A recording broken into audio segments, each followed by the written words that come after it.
Friends, आज की short analysis में हम डिस्कस करेंगे लॉयड इंजीनियरिंग वर्क स्टॉक के ऊपर। दोस्तों ये स्टॉक अगर आप देखो तो अप्रैल 2024 से करेक्शन के अंदर है। मोटा मोटी देखो तो दोस्तों इसने 2.5 से 3 महीने करेक्शन में बिताए और करेक्शन में भी दोस्तों इसने दोनों तरह का करेक्शन किया। इसने पहले प्राइस वाइज करेक्शन किया, फिर टाइम वाइज करेक्शन देकर एक बेस बनाया, बॉटम बनाया और फिर ब्रेकआउट दिया। और दोस्तों आप लोगों को ये भी बता दूँ कि ये स्टॉक जब करेक्शन स्टार्ट हुआ था तो इसके अंदर एक नेगेटिव चार्ट पैटर्न बनी थी, उसके ब्रेकडाउन से करेक्शन स्टार्ट हुआ था। और वो जो नेगेटिव चार्ट पैटर्न थी दोस्तों वो हेड एंड शोल्डर पैटर्न थी, इन्वर्टेड नहीं, हेड एंड शोल्डर पैटर्न। और वो head and shoulder pattern breakdown भी हुआ, लेकिन दोस्तों उसका डाउन साइड में टारगेट नहीं आया, बल्कि उस दो negative chart pattern head and shoulder का स्टॉप लॉस हिट हो गया। और उसके स्टॉप लॉस के हिट होने की वजह से इसके अंदर शॉर्ट कवरिंग आई, जिसकी वजह से यहाँ पर अपसाइड में एक ब्रेकआउट भी आया है। तो वो हिसाब से अगर आप देखो तो स्टॉक के अंदर मल्टीपल पॉजिटिव फैक्टर्स बने। इसके अंदर दोस्तों downward sloping parallel channel breakout हुई है, जो एक रेजिस्टेंस का काम कर रही थी, स्टॉक को अपसाइड जाने नहीं दे रही थी, उसको ब्रेकआउट करके अबव वेल सस्टेन हुआ है। सेकंडली अगर आप देखो ना तो करेक्शन कंप्लीट के कंफर्मेशन मिले, यहाँ पर पॉजिटिव हिडन डाइवर्शन मिला है। और दोस्तों एक बहुत बड़ी रिवर्सल चार्ट पैटर्न मिली है, जिसके तहत स्टॉक अपसाइड में 18 से 20% रनअप दे सकता है। लेकिन दोस्तों इसमें कोई भी मेरी बाय सेल होल्ड रिकमेंडेशन नहीं है, ये प्योरली एजुकेशन पर्पज़ से आप लोगों से शेयर कर रहा हूँ। दोस्तों अभी मैं आप लोगों को बताता हूँ कि ये वो एक नेगेटिव चार्ट पैटर्न था, हेड एंड शोल्डर पैटर्न। अगर आप देखो ना तो दोस्तों ये हेड एंड शोल्डर पैटर्न था और ये उसकी नेकलाइन थी। स्टॉक तो ब्रेकडाउन हुआ यहाँ पर, लेकिन दोस्तों उसके जो शोल्डर के ऊपर स्टॉप लॉस होता है वो तुरंत थी, ब्रेकडाउन के बाद इमीडिएटली वो स्टॉप लॉस हिट हो गया। उसके जो राइट शोल्डर था उसके ऊपर चला गया मार्केट। जो एक स्टॉप लॉस होता है, जो भी हेड एंड शोल्डर पैटर्न पे शॉर्ट करता है तो उसका जो स्टॉप लॉस आता है वो राइट शोल्डर के टॉप पे रहता है, जो ऑलरेडी हिट हो चुका है।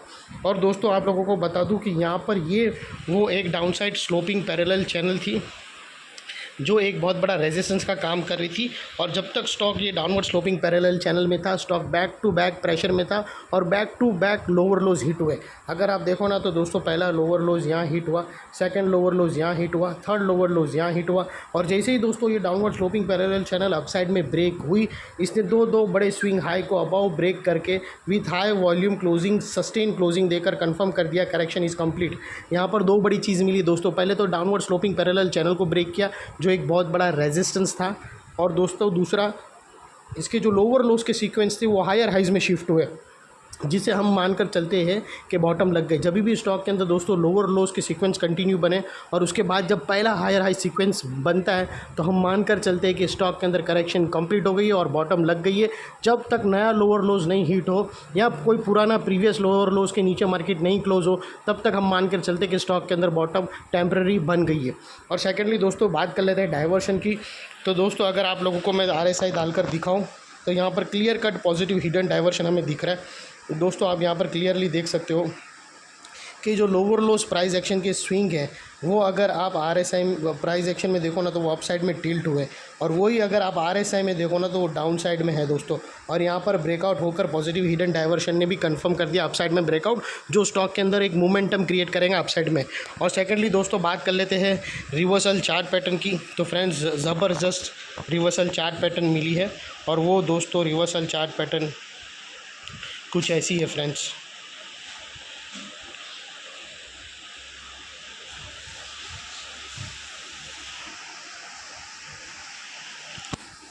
दोस्तों ये reversal chart pattern triangular pattern है, आप देख सकते हो ये ट्रायंगुलर चार्ट। और ये कोई छोटी मोटी ट्रायंगुलर पैटर्न नहीं है फ्रेंड्स, जो अपसाइड में ब्रेकआउट हुई है। ये दोस्तों 18 से 20% का रेंज है, जो अब यहाँ से ब्रेकआउट होने के बाद अनदर 18% आप एक्सपेक्ट कर सकते हो ये एरिया पे।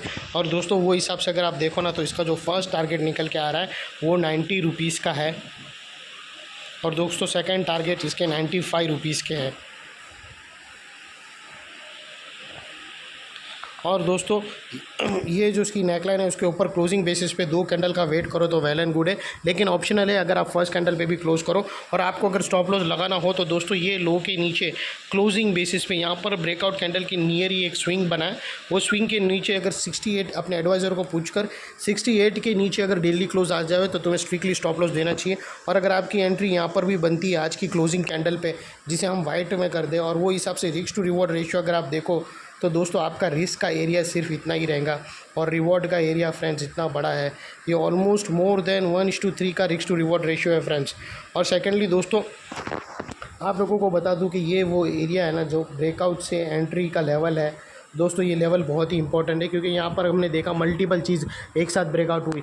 दोस्तों यहाँ पर हमने देखा लोअर लोज हायर हाइज में शिफ्ट हुआ, यहाँ पर हमने positive hit and diversion breakout देखा, यहाँ पर दोस्तों हमने downward sloping parallel channel breakout होते हुए देखी, और दोस्तों यहाँ पर बहुत बड़ी reversal chart pattern triangular pattern भी ब्रेकआउट होते हुए देखी। तो जैसे ही दोस्तों स्टॉक अपसाइड में जाकर नीचे आएगा ना रिटेस्ट करने, तो वो रिटेस्ट एंट्री पर ये एक स्ट्रॉन्ग सपोर्ट का काम करेगा, और इतने बड़े स्ट्रॉन्ग सपोर्ट के नीचे हमारा स्टॉप लॉस है दोस्तों, जो आसानी से हीट नहीं होगा।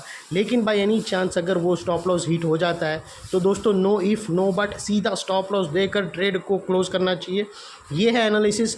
अच्छी लगे तो प्लीज़ मेरी चैनल को लाइक शेयर सब्सक्राइब करना, और जो कोई भी इंटरेस्टेड हो आपके सर्कल्स में स्टॉक मार्केट के रिलेटेड, तो उसको ये चैनल ज़रूर रिकमेंड फ्रेंड्स करना। Thank you.